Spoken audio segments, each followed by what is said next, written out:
High court ఆదేశాల నేపథ్యంలో ఏపీలో కోడిపందాలు జూదంపై ఆంక్షలు పూర్తి స్థాయిలో అమలవుతాయని భావిస్తున్నారా?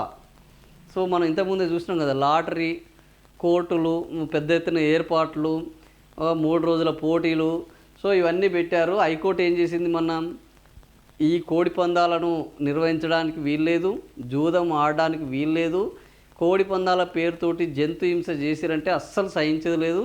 సో వెంటనే కలెక్టర్లు, ఎస్పీలు ఈ కోడి పందాల నిర్వహణతో జంతు హింసను చేసే వాళ్ళ మీద కేసులు పెట్టండి, కోడి పందాలను ఆపేయండి, జూదాన్ని జరగకుండా చూడండి అని ఆదేశాలు ఇచ్చారు. మరి ఈ ఆదేశాలు అమలు జరుగుతాయా?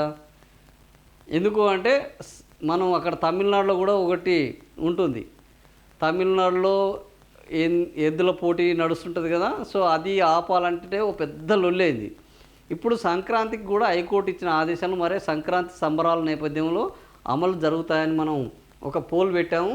ఆ పోల్లో ఎస్ ఇవి అమలు జరుగుతాయని భావిస్తున్నారు అని అంటే అవును అని 20% అంటున్నారు. అమలు జరిగే అవకాశం లేనే లేదని 56% మంది, అంటే హైకోర్టు ఆదేశాలు ఇచ్చిన ఎస్పీలు, కలెక్టర్లు పాటించే అవకాశం లేదు అని 56% మంది అంటున్నారు.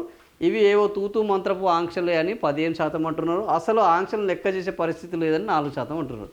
ఓవరాల్గా వీళ్ళందరూ ఏంది, ఈ 15, ఈ 4 19, 56, ఒక్క 25 అంటే 75% మంది ఈ ఆంక్షలు అమలు చేయరు, అమలయ్యేటివి కాదు. సో దీన్ని ఏంది అమలు కావు అని ఖచ్చితంగా అభిప్రాయపడేవాళ్ళు 70% మంది ఉన్నారు. సో అందుకనే అమరావతిలోను, ఆంధ్రప్రదేశ్లోను, అటు గోదావరి గట్టుల్లోనూ ఈ కోడి పందాలు బ్రహ్మాండంగా జరుగుతాయి, జూదం నడుస్తుంది. సో ఈ కోళ్లకు కత్తులు కట్టి వాటిని ఓడించాలి, వాటిని వేలం పాట పాడాలి, బ్రహ్మాండంగా సంపాదించుకోవాలి, ఎంజాయ్ చేయాలి. ఇదే ఇప్పుడు సంక్రాంతి జరగబోతుంది. కోర్టు ఆదేశాలు అమలయ్యే అవకాశము లేదు. సంస్కృతి సంబరాల ముందు ఎవ్వడు పనిచేయడు అని ఈ జనాలు వాళ్ళ యొక్క అభిప్రాయాలను తెలియజేస్తున్నారు.